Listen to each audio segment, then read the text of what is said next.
Welcome to HFY Chronicles, where humanity's spirit conquers the cosmos. Subscribe now and join the adventure. The Galactic Council chamber fell silent as Admiral Venn rose to address the assembly. Representatives from 200 species leaned forward in anticipation. The massive holographic display behind him flickered with data streams that made even the most technologically advanced delegates uncomfortable.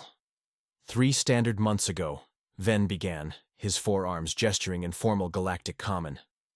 Our deep space monitoring stations detected an anomaly in the Perseus arm. A fleet of unknown configuration and overwhelming power destroyed a Merekti mining outpost. Gasps echoed through the chamber. The Merekti were a mid-tier power with respectable defensive capabilities.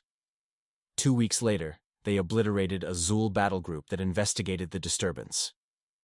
Venn's voice remained steady despite the gravity of his words. The Zul, as you know, possess our Tier 2 military rating. The council erupted into chaos. The Zul delegation, normally stoic with their crystalline exoskeletons, vibrated with agitation. Venn waited for order before continuing. Yesterday, we received this transmission, broadcast on all frequencies, in perfect galactic common. The holo display shifted to show a human face, unremarkable by most standards, neither particularly threatening nor imposing. Greetings, Galactic Council. I am Director Marcus of the Nova Terranian Colonial Authority. We represent the descendants of Earth colony ship Endeavor, launched in the year 2157. For 300 years, we believed ourselves alone. Now we return to reconnect with our ancestral home and fellow sentients throughout the galaxy. The message continued, but few were listening. All eyes turned toward the human representative, Dr. Eliza Reed, whose face had drained of color. Impossible, she whispered. The Endeavor was lost with all hands, a navigational error. We mourned them centuries ago. High Counselor Tekrim, the ancient Varathi who had guided the council for decades, turned his compound eyes toward Dr. Reed. You know these Novaterranians? Reed shook her head. The Endeavor was an early colonization attempt, before we developed reliable FTL. They were supposed to reach the Tau Ceti system and establish a foothold for humanity. Their ship disappeared. After 50 years of searching, we declared them lost. Yet here they are, Tekrim observed, with technology that outclasses Tier 2 military powers. Reed frowned. That's what concerns me. Without contact with Earth, how did they advance so quickly? Our records indicate they had minimal terraforming equipment and basic tools. Nothing that could evolve into what you're describing. Admiral Venn cleared his throat. There's more. Their fleet is approaching Sector 7, on direct course to Earth. Their ships, we've counted 17 capital vessels and numerous support craft, are moving at speeds our sensors can barely track. They'll reach Earth space within 2 weeks. Have they responded to hails? Reed asked. Only with automated messages repeating their initial broadcast. They've ignored our requests for diplomatic channels. High Counselor Tekrim's mandibles clicked, rapidly, a sign of deep concern among the Varathi. Dr. Reed, humanity joined our galactic community only 70 years ago. In that time, you've demonstrated remarkable adaptability but have adhered to our technological development treaties. These Novaterranians appear to have no such constraints. Reed nodded grimly. I need to contact Earth immediately. If these are truly our lost colonists, we must understand what happened to them, and why they've returned with such overwhelming force. As the council chamber descended into heated debate, Reed slipped away to her private communication suite. Her fingers trembled as she entered her authorization codes to establish a direct link to Earth's central authority. The face of President Lin appeared on her screen, already grave. We've received the preliminary report, Doctor. Is it true? It appears so, Madam President. The lost colony of Nova Terra has returned, and they're coming home, with enough firepower to concern the entire Galactic Council. Lin's eyes narrowed. Then we need to be ready for them. One way or another. The Nova Terranian flagship Reclamation cut through space like a predator through water. Sleek, purposeful, and radiating barely contained power. On its command deck, Director Marcus studied holographic projections of the approaching solar system where humanity had begun its journey.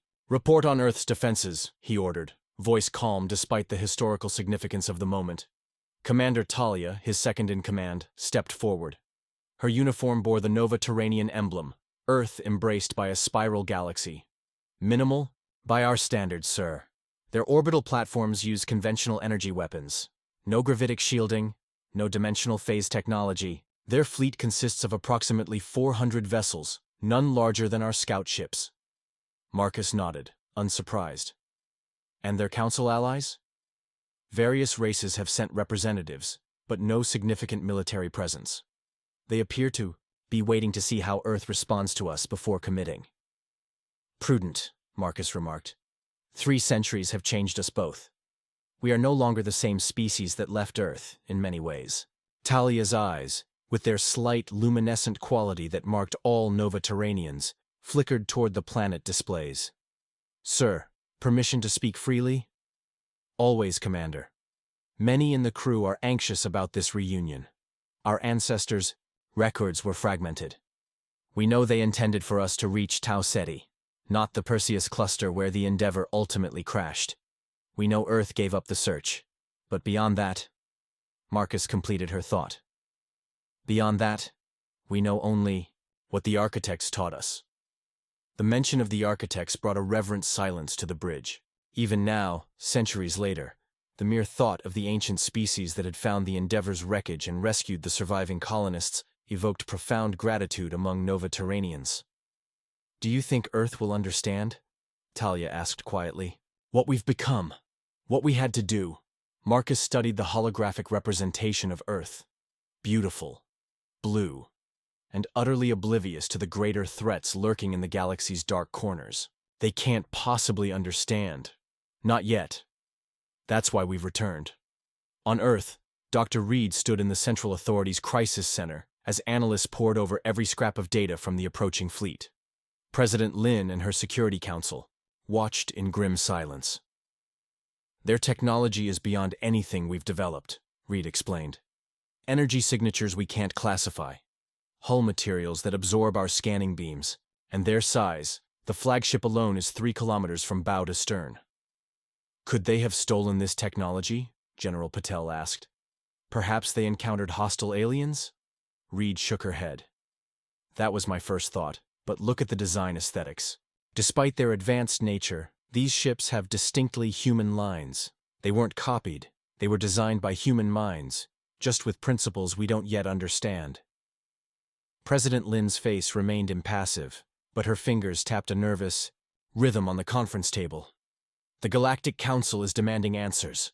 They're concerned we've been developing military technology in secret. That's absurd, Patel scoffed. We've honored every treaty. Nevertheless, Lin continued, several species are mobilizing their fleets toward their respective borders with human space. They're afraid. Reed understood why. In 70 short years since joining the galactic community, humans had already risen from technological newcomers to respected equals in many fields. If these Nova-Terranians represented what humanity could achieve in isolation, unfettered by council restrictions. We've established contact, announced Communications Director Ortiz suddenly. The Nova-Terranian flagship is responding to our hails. The main screen flickered, and Director Marcus's face appeared. Up close, the subtle differences between Earth humans and Nova-Terranians became apparent. Slightly larger eyes adapted for the dimmer light of their adopted world, skin with an almost imperceptible luminescence, features that seemed just slightly sharper than Earth standard. President Lin, Marcus acknowledged with a respectful nod. On behalf of Nova Terra, I bring greetings from a branch of humanity that has long dreamed of this reunion. Lin stood straighter. Director Marcus, your arrival has caused considerable concern. We believe the Endeavor lost centuries ago. A thin smile crossed Marcus's face. We were lost, Madam President, and then we were found. That story is precisely why we've returned. His expression darkened. Because what found us is now coming for you, and Earth is woefully unprepared. The meeting room in Geneva's Galactic Embassy hummed with tension. On one side sat Earth's delegation, President Lin, Dr. Reed, General Patel, and a handful of advisors. Across from them, Director Marcus and 3 Nova-Terranian officers maintained perfect posture, their subtle physiological differences more noticeable in person. Behind them stood two representatives from the Galactic Council, their mandated presence a clear sign of the Council's unease. "Let me understand correctly," President Lin said, breaking the silence after Marcus's initial briefing. "You claim that an ancient species, these harvesters as you call them, systematically culls technologically advancing civilizations." Marcus nodded. "Not all civilizations. Only those with specific neurological and technological markers. Markers that humans possess in abundance." "And these harvesters found your colony?" Dr. Reed asked. "No," Marcus replied. "The architects found us first. Another ancient species, but one dedicated to preserving sentient life. They detected the Endeavor's crash and rescued the survivors. When they realized our potential and our danger, they took us to their sanctuary world in the Perseus cluster." General Patel leaned forward. "Convenient that we have only your word for all this. These alleged architects have never contacted Earth, or the Galactic Council." Talia, Marcus's second-in-command, spoke for the first time. Her voice carried a melodic quality unfamiliar to Earth humans.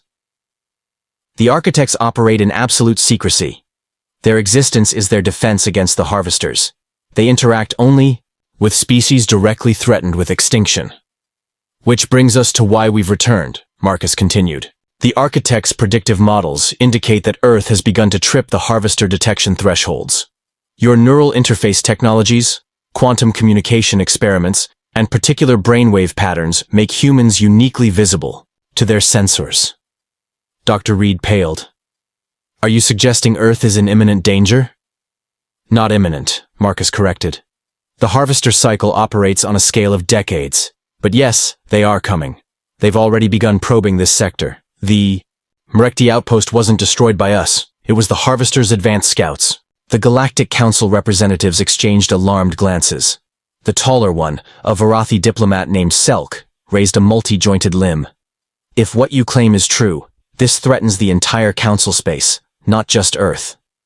Marcus turned to address him directly. "With respect, Diplomat Selk, most Council species fall outside harvester parameters. They focus on species with specific neural architectures that could eventually challenge them. Humanity's pattern recognition abilities and technological adaptability make us targets."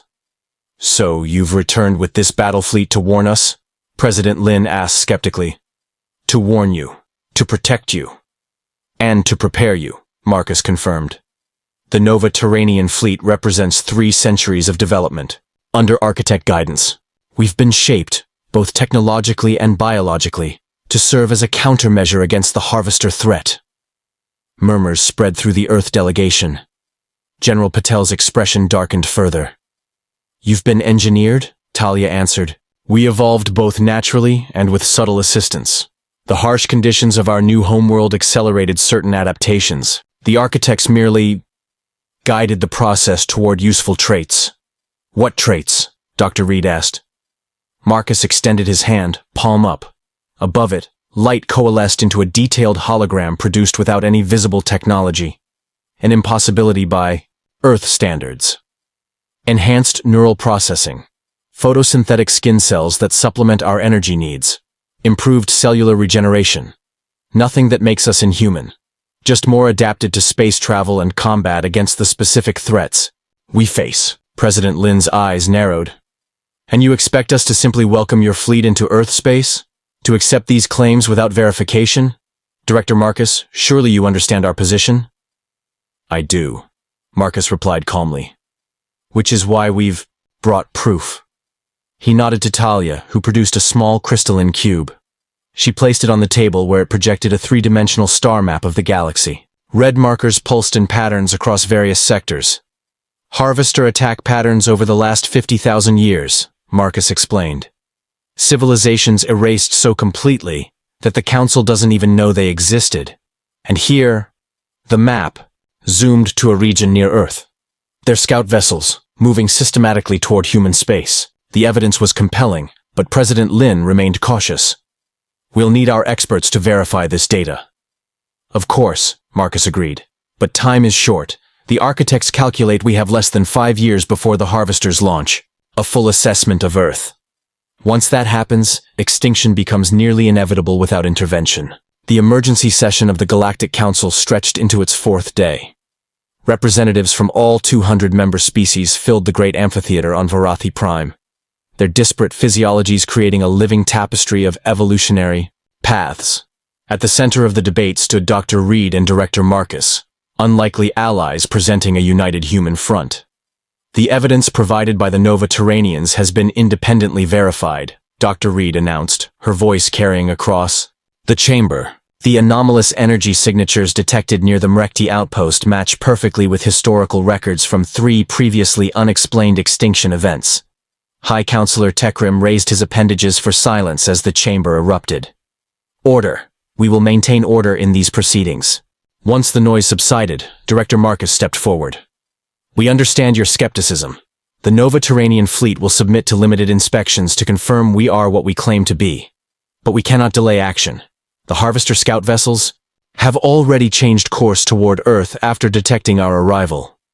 Precisely my concern, rumbled the Kalish representative, her massive reptilian form towering over most delegates. You've potentially accelerated this threat by your very presence.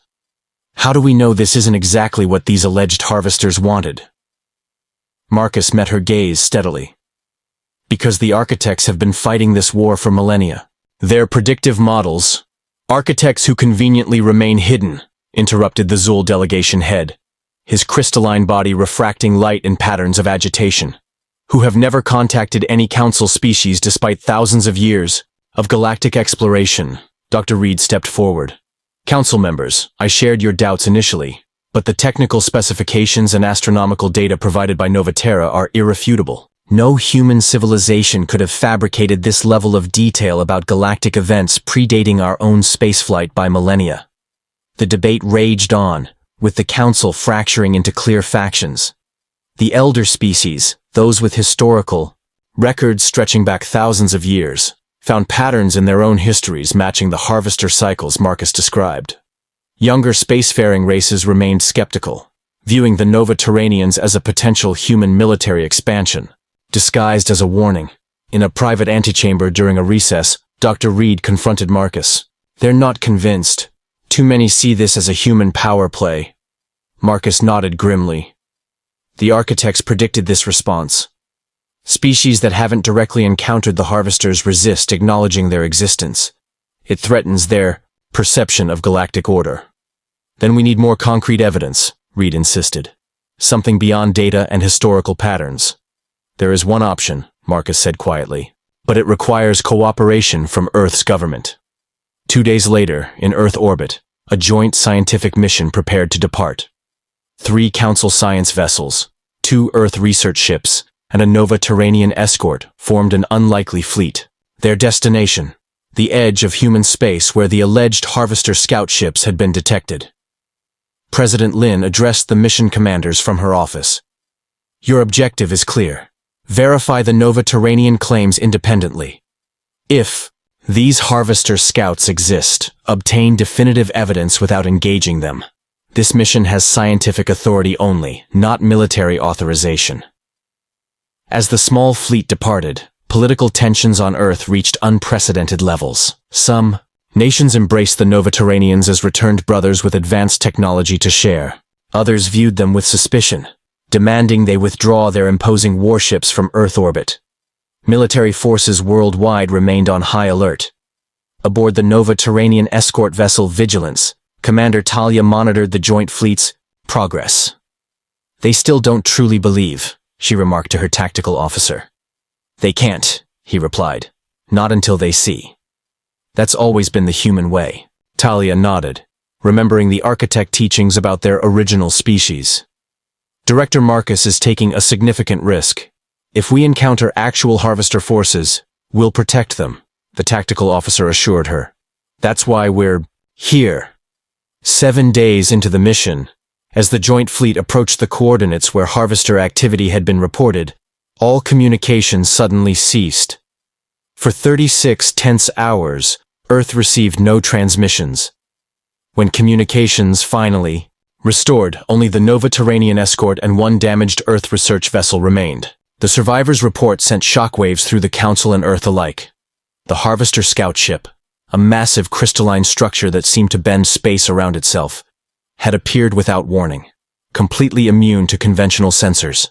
It had systematically destroyed the Council science vessels before turning toward the Earth ships.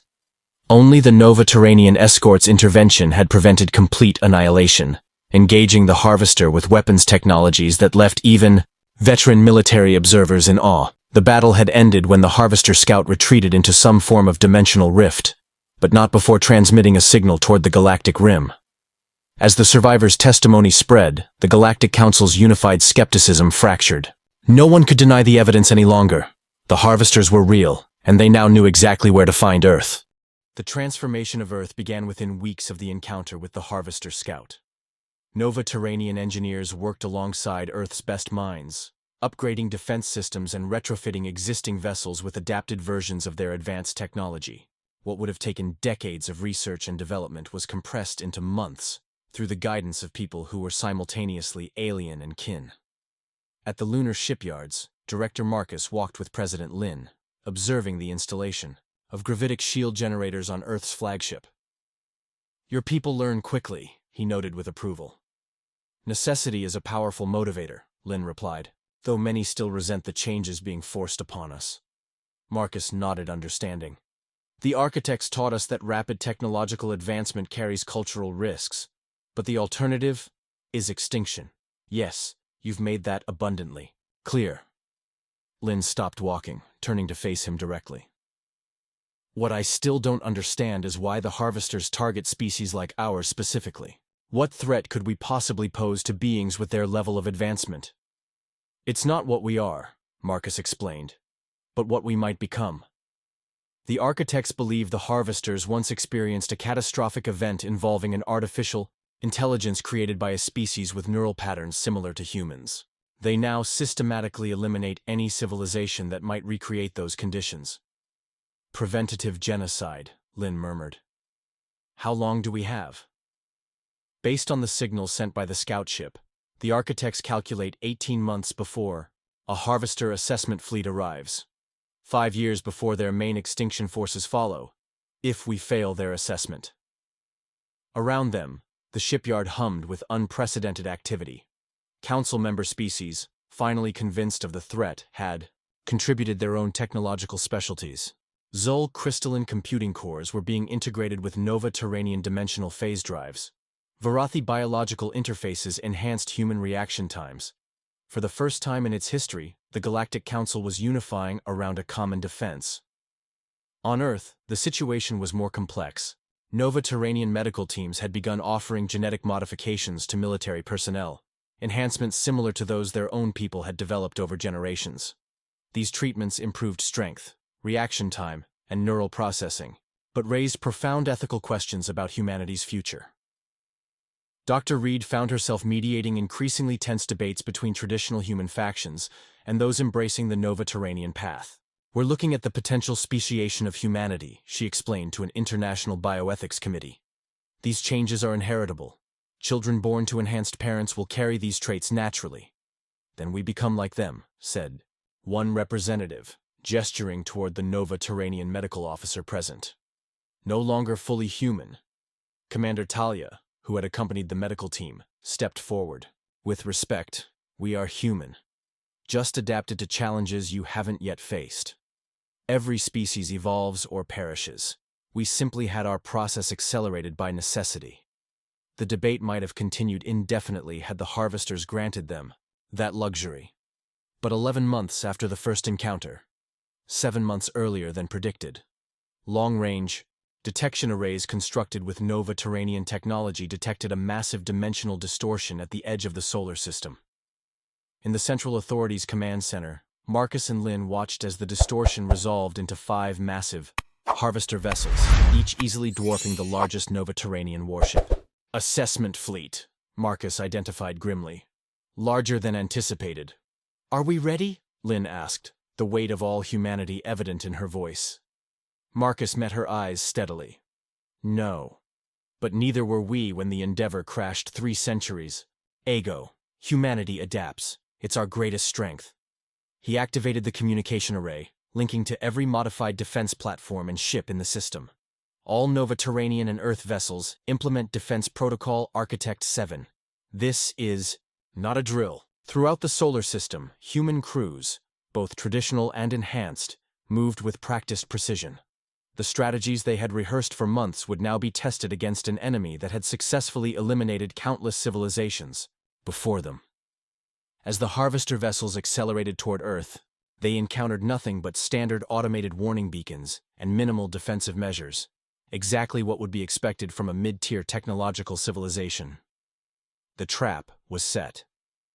President Lin took her place in the heavily shielded command bunker beneath Geneva. "May whatever gods exist watch over us all," she whispered, before giving the order that would change humanity's place in the galaxy forever.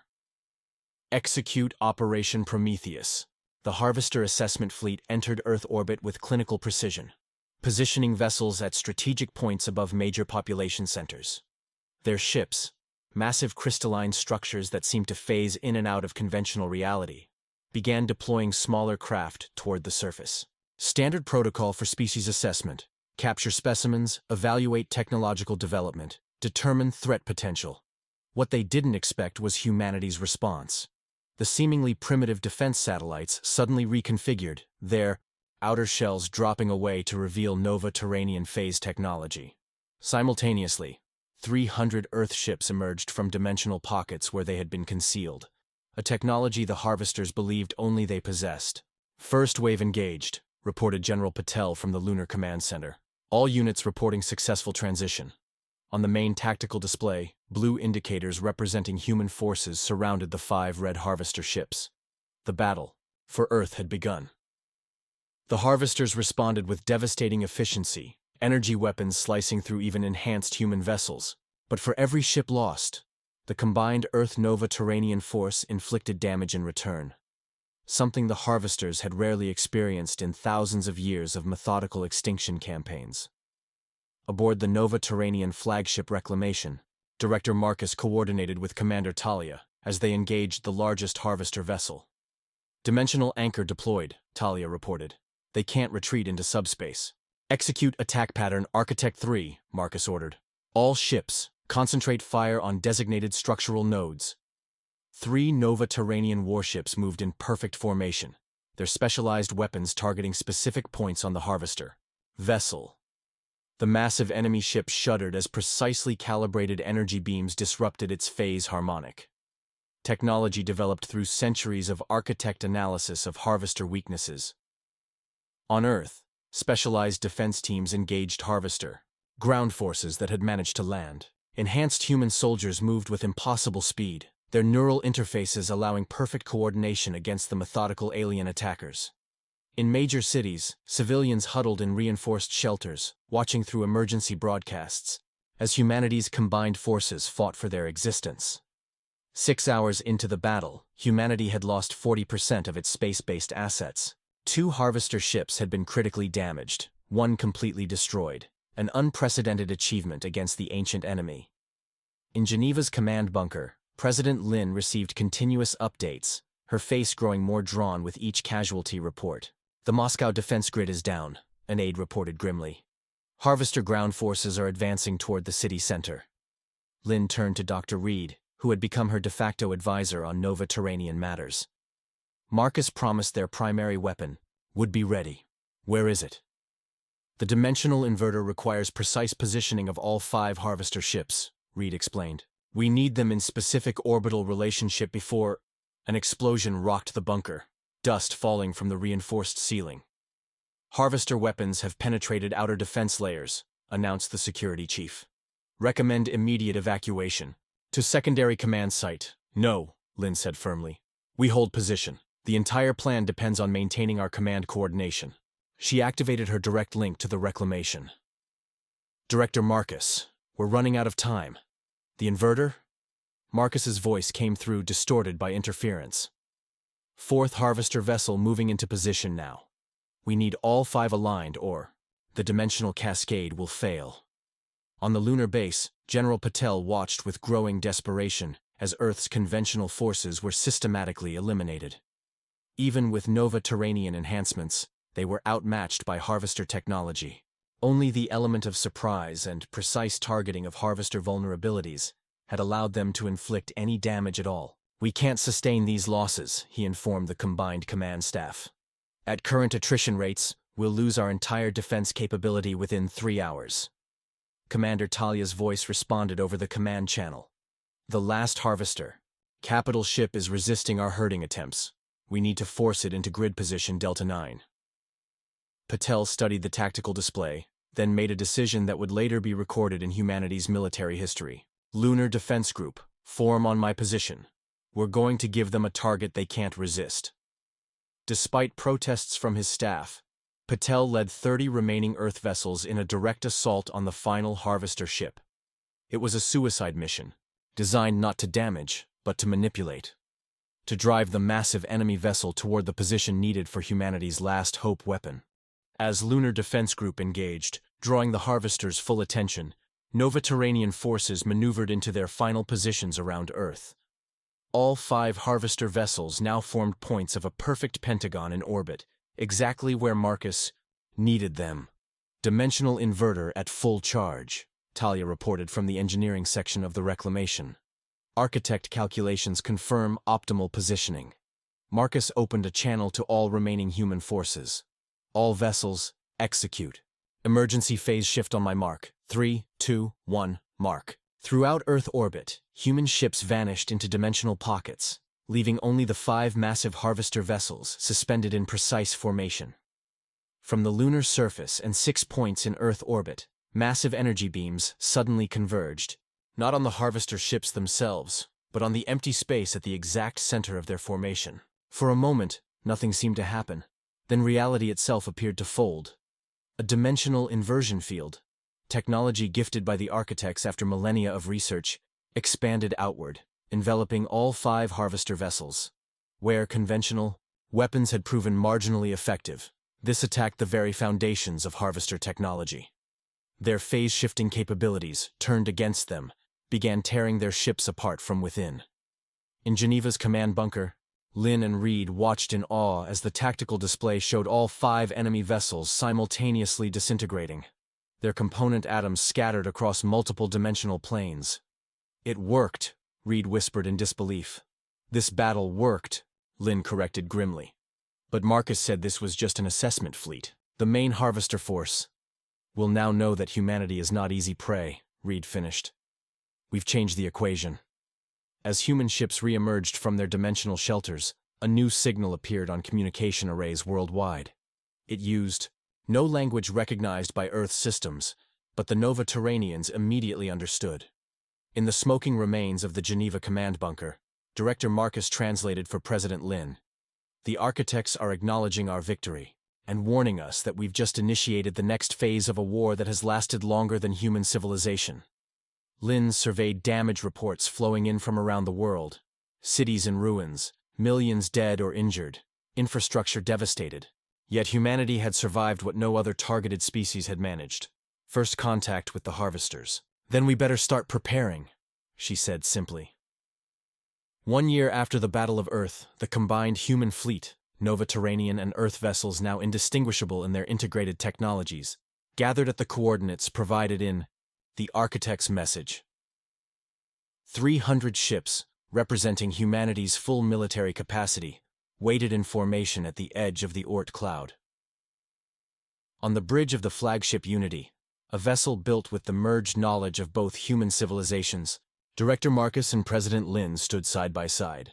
The past year had transformed them both. Lin had received modest genetic enhancements to survive a near-fatal injury during the battle. Marcus had adapted to Earth customs and political complexities with remarkable flexibility. "Are we certain about this?" Lin asked quietly. Meeting. "The architects means irrevocably committing humanity to their war." "We were committed the moment the Endeavor crashed," Marcus replied. "We just didn't know it yet."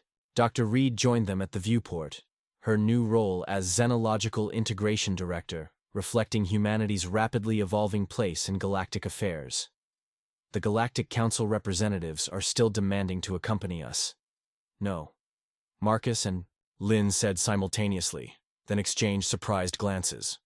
Lin continued. "The architects were explicit. Humanity alone has been summoned. Because we proved ourselves, Marcus added. For millennia, the architects have watched civilizations fall.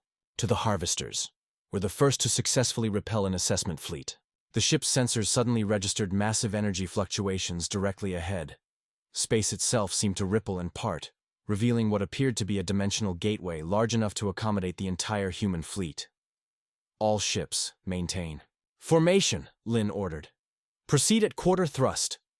As the human fleet entered the gateway, conventional space gave way to a swirling corridor of energy that defied physical laws. For 17 minutes, they traveled through this impossible space before emerging into a stellar system hidden behind complex dimensional barriers, a sanctuary that had remained undetected by the harvesters for countless millennia. Before them hung a massive spherical structure, not a planet, but an artificial construct the size of Earth's moon. Around it orbited thousands of vessels representing dozens of different design philosophies. Some appeared partially biological, others purely mechanical, but all clearly represented advanced technological paradigms. The architect's sanctuary, Marcus breathed, genuine awe in his voice despite having grown up with stories of this place. Home to the last survivors of every species targeted for extinction by the harvesters. A transmission reached the Unity, resolving into an image that caused gasps across the bridge. The being appeared almost human at first glance, but subtle. Differences, proportions slightly altered. Eyes too large and entirely black, skin with a metallic undertone, marked it as distinctly alien. We greet unified humanity, the being said in perfect English. I am Emissary Tarn, voice of the Architect Conclave. Your victory has altered projections maintained for 12,000 years. Lin stepped forward. On behalf of Earth and Nova, Terra, we thank you for your guidance and protection of our lost colony. The emissary inclined its head. What was necessity has become opportunity. The harvesters have eliminated 372 emerging civilizations since we began our resistance. You are the first to successfully defend against initial assessment. Because of your technology, Marcus acknowledged. No, corrected the emissary. Because of something unique to your species. What we provided was knowledge. How you applied it was unexpected. Dr. Reed frowned. What do you mean? The view screen expanded to show recordings of the battle.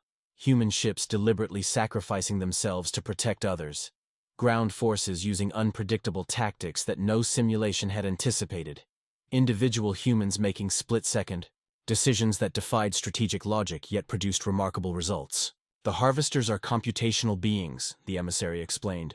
Their strategies are optimal, proven through millennia of successful extinctions. They cannot comprehend your willingness to accept tactical losses for strategic advantages, your biological imperative to protect others of your kind at personal cost, your capacity for what you call heroism. Understanding dawned on Lin's face. You didn't just help the Nova Terranians develop technology. You've been studying humanity, us, as a weapon. Not a weapon, the emissary corrected gently. A catalyst. For too long, the surviving species under our protection have fought defensively, preserving what remains rather than challenging harvester dominance. Your victory has inspired the first unified offensive in 9,000 years. The view screen shifted to show the massive fleet gathering around the sanctuary. Vessels of every conceivable configuration being fitted with adaptations of human-developed technologies. The architects have maintained balance, preserving knowledge and life from harvester purges, continued the emissary. But balance is not victory. Your species has demonstrated that victory is possible. Marcus understood immediately. The harvester main fleet will respond to our defense of Earth with overwhelming force. You want us to lead the counterattack instead of merely defending. Yes, the single word hung in the air, weighted with the destiny of countless civilizations. President Lin gazed at the gathering armada, then back at the crews of her own vessels. Earth humans and Nova Terranians now working as one seamless force, their differences becoming strengths rather than divisions. If we agree to this, she said carefully, the Galactic Council will see it as humanity dragging them into an interstellar war they've managed to avoid for millennia. The emissary's expression remained unchanged. The Council has avoided nothing. They have merely been deemed irrelevant by the harvesters thus far. Species with compatible neural patterns are extracted and eliminated. Others are ignored until they advance sufficiently to become either useful or threatening. Dr. Reed stepped forward. You've been watching us since before we achieved spaceflight, haven't you? The Nova-Terranian colony wasn't an accident. A moment of silence followed before the emissary inclined its head slightly. The Endeavor's navigational failure was influenced. We needed to understand humanity's potential without council restrictions. A controlled experiment, Marcus stiffened. You deliberately crashed our colony ship? We ensured survivors, the emissary corrected, and provided an environment where human ingenuity could develop along paths the harvesters would not anticipate. The results exceeded our models. Lynn's eyes narrowed. 300 years of manipulation, using us as test subjects. 300 years of preparation, countered the emissary, without which Earth would already be reduced to atomic particles. The harvesters do not negotiate. They do not show mercy.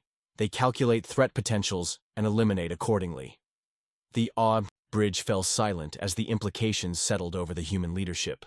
Everything, the lost colony, the architect's guidance, the battle for Earth, had been moves in a game playing out across millennia. Yet the results were undeniable. Humanity had survived where hundreds of other species had perished. Lynn turned to Marcus. Is this why the Nova-Terranians really returned? Not just to warn us, but to recruit us for this larger war? Before Marcus could answer, the emissary spoke. Director Marcus was not informed of our complete strategy. The Nova-Terranians believed they were simply fulfilling their duty to protect their ancestral home. Marcus's face hardened. You used us. All of us. Yes, the emissary acknowledged, without hesitation. As we have used every resource available in a war for the survival of all sentient life, the harvesters have extinguished trillions of beings across this galaxy. They will continue until no potential rival to their dominance remains. Dr. Reed studied the data streaming across secondary displays. Calculations of probability, strategic, simulations, projected casualty figures. These numbers, they suggest the harvesters can be defeated? Permanently? For the first time in our conflict, yes. The emissary gestured, and a new image appeared. A detailed map of harvester territory and movement patterns. Your defense of Earth created a cascade of computational contradictions in their collective intelligence. They are recalculating, vulnerable in ways they have not been for eons. Lynn exchanged glances with her advisors, then faced the view screen, with renewed determination. What exactly are you proposing? A joint offensive. The Nova-Terranian fleet will lead Architect forces against the Harvester's central processing nodes. Earth forces will coordinate with remaining Council military assets to defend against the counterattack that will inevitably target your homeworld. And if we succeed? Lynn pressed. Then for the first time in 50,000 years, emerging civilizations will develop without systematic culling. The galaxy's future will no longer be dictated by the fears of an ancient machine intelligence. Lynn turned away from the screen, gathering her advisors and Marcus into a tight circle. For 10 tense minutes, they discussed options, reviewed what limited data they had, and weighed impossibly high stakes. When Lynn finally turned back to address the emissary, her decision was visible in her posture before she spoke a word. Humanity accepts this alliance on one condition, she stated firmly. When this war is over, if we survive, the architects will share all their knowledge with the Galactic Council. No more hidden sanctuaries.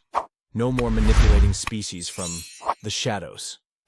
If we're fighting for the galaxy's future, then that future must be built on transparency and cooperation, not secrecy and control. The emissary was silent for a long moment, black eyes unreadable.